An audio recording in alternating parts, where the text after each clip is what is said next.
네, 얼마 전 고리 1호기가 40년의 수명을 다하고 영구 정지됐습니다. 그리고 이어서 정부는 신고리 원자력 발전소 5, 6호기에 대해서도 건설을 중단하겠다고 밝혔습니다.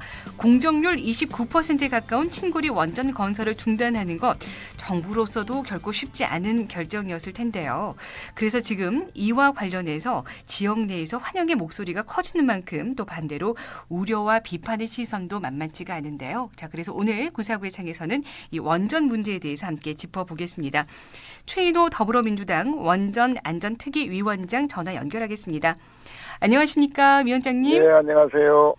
네, 시간이 좀 흐르긴 했습니다만 이제 지난달 가동을 멈췄습니다. 고리 1호기. 그동안 고리 1호기 폐쇄에 앞장서 오셨기 때문에 정말 감회가 남다르실 것 같은데요. 네네, 아주 감회가 새롭습니다. 네. 작년 그 경주에서 대지진이 일어났지 않습니까? 네. 예, 그 이후로 원전 안전에 대한 그 심각성이 전 국민적으로 많이 대두가 됐었죠. 그때 제가 이제 저희 당 최고위원을 지내면서 원전 안전 특위의 위원장으로 취임을 하고, 그 뒤에 원전 안전 관련 그 기관 보고 전문가 간담회, 현장 방문 등등을 통해서 특히 고리 1호기의 연구 폐쇄 부분에 나름 노력을 해왔습니다. 네. 특히 이제 지난 6월 19일 날 문재인 대통령께서 직접 고리 현장에 오셔서 탈핵 선언까지 함께 해주셔서 더욱 더 감동적이었습니다. 네. 현재 이제 원전 안전특위 위원장이시지만 또 계속해서 원전 문제에 관심을 갖고 계시고 탈원전 정책을 지지하고 계십니다. 이유가 있으시겠죠? 예, 당연하죠. 이제 세계적으로 지금 원전이 값이 싸고 또 안전하다 네. 하는 이 공식은 이제 깨진 바가 오래됐죠. 네. 특히 그 후쿠시마 원전 사고 이후에 일본에는 상당히 높은 기술력을 자랑하면서 안전을 자신해 왔거든요. 그런데 쓰나미에 사고가 나서 인명 피해나 경제적 피해가 이제 막심합니다. 특히 그 세계적으로 보면 독일이라든지 대만이라든지 이런 나라들이 어쨌든 이제 탈핵, 또 원전 제로 이 정책으로 가고 있습니다. 뭐니 해도 저희들이 탈원전 정책을 추진해야 되는 이유는 한 번 사고가 나면 정말 이루 말할 수 없는 맞습니다. 국민적 피해가 있거든요. 네네. 그에 대해서 자유로울 수 없는 원전은 차근차근 이제 정리해 나가야 된다 하는, 특히 경주 대지진 이후에 그런 탈원전 정책에 대해서 확고한 신념을 갖게 되었습니다. 네. 그런데 이제 원전을 두고 가지는 생각이 두 가지 입장인 것 같습니다. 이제 하나가 경제 논리에 따른 원전은 돈이 된다, 그러니까 저렴하다라는 것과 이제 환경 안전성에 관한 이 두 가지 입장으로 대립이 되는 것 같은데요. 네. 우선 이제 우리가 40년 전에 처음으로 원전을 만들 때 원전이 깨끗하고 안전하고 또 발전 비용이 저렴하다 이런 식으로 알고 있었지 않습니까? 네. 그런데 이제 안전하다는 공식은 이미 깨진 바 오래됐고요. 네네. 특히 후쿠시마 원전 사고 그렇습니다. 이후에 국민의식이 완전히 바뀌었습니다. 그러면 남은 것이 이제 그 경제성인데, 사실 지금 그 독일 같은 경우는 원전 해체를 지금 하고 있지 않습니까? 네. 한 기당 거의 한 1조 원 가까이 들고 있습니다. 네. 또 방사능 폐기물 처리 비용도 아주 만만치 않거든요. 네. 그러면은 짓는데 비용이 조금 싸기는 하지만 그 해체할 때 비용 또 폐기물의 처리 비용까지 합하면 결코 싸지 않다는 것이 공식적인 통계고, 특히 이제 이 폐기물과 관련해서 또 입지가 어떻게 되느냐, 또 이 지역 간의 대립, 이런 그 사회적 갈등, 사회적 비용까지 포함하면은 원전은 오히려 더 비싸다 하는 그런 인식들이 그렇습니다. 늘고, 네네. 실제로 또 비싼 것이 사실인 것 같습니다. 네네. 지금 이제 문재인 정부가 출범을 해서 이제 고리 1호기 연구 정지를 시작으로 신고리 5, 6호기 건설 잠정 중단까지 지금 분위기가 이어지고 있는데요. 그렇다면 새 정부의 이런 탈원전 기조가 앞으로도 변함이 없을지 궁금한데요. 네네. 그 문재인 대통령은 후보 시절에 탈원전 공약을 했었죠. 그렇습니다.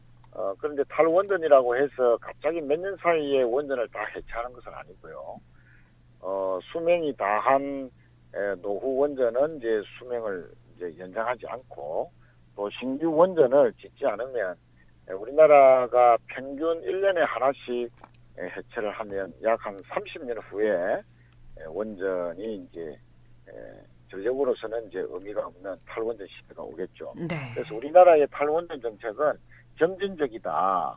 그리고 대체 에너지가 제대로 확보되는 그 연한을 감안해서 추진된다. 이렇게 국민들께서 이해해 주시면 되겠습니다. 알겠습니다. 그런데 신고리 원전 5, 6호기의 건설이 꽤 진행이 돼서 이 중단하는 것 또한 참 건설 예산의 손실이 만만치가 않았었는데요. 네, 이게 이제 문제가 있는 것이 작년 국정감사 때도 많은 의원들이 지적했습니다만은 이 원전, 특히 그 신고리 5, 6호기의 건설에 대한 허가가 나기도 전에 한수원이 일방적으로 공사를 강행한 것에서 지금 매몰 비용이 크게 늘어난 이유가 있습니다.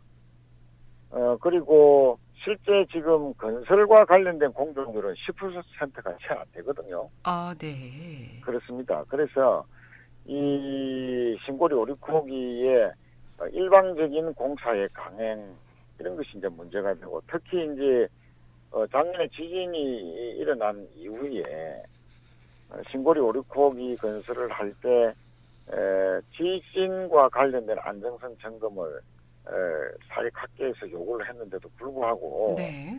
이 지진과 관계되는 전혀 그 안전 점검이 없는 가운데 공사를 강행했거든요. 네네. 이것은 국민들에 대한 그 도리가 아닐 뿐만 아니고 법적으로도 이 위법 행위입니다. 건설 허가가 안 나는데 건설 강행을 한다는 게 어느 사회에서 있겠습니까? 네. 그래서 신고리 5, 6호기는 처음부터 이 잘못된 공정을 해왔고 또 안전이 담보되지 않는 그런 신고리 5, 6호기라면 이거는 돈이 지금 1조, 2조도 물론 큰 돈입니다만 국민의 안전에 비하면은 만에 하나 사고가 났을 때를 대비하면은 크지 않은 비용이다. 그래서 건설 중단부터 하고 과연 그 지진과 관련된 안전이 담보가 되는지 특히 양산 단청이 활성 단청이다. 즉 지진 일어날 가능성이 높은 지질청이다라고 이미 한수원에서도 자체 보고에서 밝혔거든요. 네네. 또 고리 인근에는 자동 단청, 또 일광 단청 등 가지 단청들이 존재하면서 이 양산 단청이 흔들리면 가지 단청은 더 크게 흔들립니다. 바로 그 위에 또는 바로 인근에 지금 신고리 5, 6호기가 짓고 있거든요. 그래서 지진으로부터 안전하지 않다는 사회학계의 주장에 대해서 안전성 점검을 받고 난 뒤에 문제가 있으면 이제 연구 중단돼야 되고. 알겠습니다. 뭐 그런 절차를 네네. 밟아야 될 거죠. 뭐 일단 국민의 안전을 위주로 생각한다면 중단하는 게 맞겠지만 또 건설 중단을 반대하는 쪽의 반발도 아주 거셉니다. 그래서 이런 사회적 합의를 전문가가 아닌 시민 배심원단에 맡긴다는 것에 약간의 우려의 목소리도 들리고 있거든요. 예, 시민 배심원단은 이제 국민 여론을 존중하겠다는 그런 그렇죠. 그 문재인 정부의 의지가 네네. 담겨져 있다 보고요. 다만 이제 일반 시민들뿐만 아니라 그 전문가들도 전문성이 요구하는 분야에 대한 평가, 예를 들면 비질에 대한 평가라든지 또 다수 호기의 위험성에 대한 평가라든지 이런 부분들은 당연히 공론조사 과정을 거치면서 반영이 될 겁니다. 네. 그래서 그런 부분은 크게 걱정 안 하셔도 된다. 알겠습니다. 그런데 이제 우리 생활에 가장 밀접한 문제가 전기 요금이거든요. 우리 서민 경제에 네. 무시할 수 없는 부분인데요. 원전 폐지가 된다면 실제로 전기료 인상에 좀 많은 영향을 미치지는 않을까요? 네, 요즘 이제 그 전기료 폭탄을 주장하는 그런 주장들이 제기되는데 대부분 다 사실이 아니거나 가짜 뉴스에 가깝죠. 아, 네. 얼마 전에 그 자유한국당 정무의원께서 탈원전 정책이 진행이 되면 전기요금이 가구당 연간 31만 원씩 인상된다고 발표했는데요. 네. 이게 완전히 이제 거짓말로 탄로가 났죠. 정작 원자료를 제출한 함전 측에 따르면은 이게 아파트 1,400 가구도 한 가구로 이렇게 보는 계약호당 가격이 있습니다. 함전의 네네. 계량을 하는 단위가요. 그러니까 아파트 단지 전체를 한 계약호당으로 하는데 이걸 한 가구당으로 둔갑시켜서 거짓 사실을 발표한 것으로 드러나서 아주 국민들로부터 좀 비난을 받았죠. 그래서 그렇군요. 네. 아까 말씀드린 대로 우리나라 원전은 차곡차곡 탈원전 정책이 진행되는 것이기 때문에 급격한 전기료 상승은 있을 수가 없습니다. 네, 알겠습니다. 그렇다면 이제 원전 폐기와 함께 진짜 이 신재생 에너지에 대한 고민을 해야 될 시기가 온 것 같은데요. 정책 추진도 마찬가지고요. 이와 관련해서 우리 최인호 의원님께서는 앞으로 어떤 활동을 해 나갈 계획이신가요? 네, 탈원전과 동시에 이제 신재생 에너지의 활발한 발전 이런 것이 이제 있어야 되겠죠. 네. 아까 말씀드린 대로 우리나라는 매년 원전 한 기당 1% 정도를 전력 수요를 충당하고 있거든요. 네. 그러면 1년에 하나씩 없어진다면 1년에 1%씩 신재생 에너지를 높여나가면 됩니다.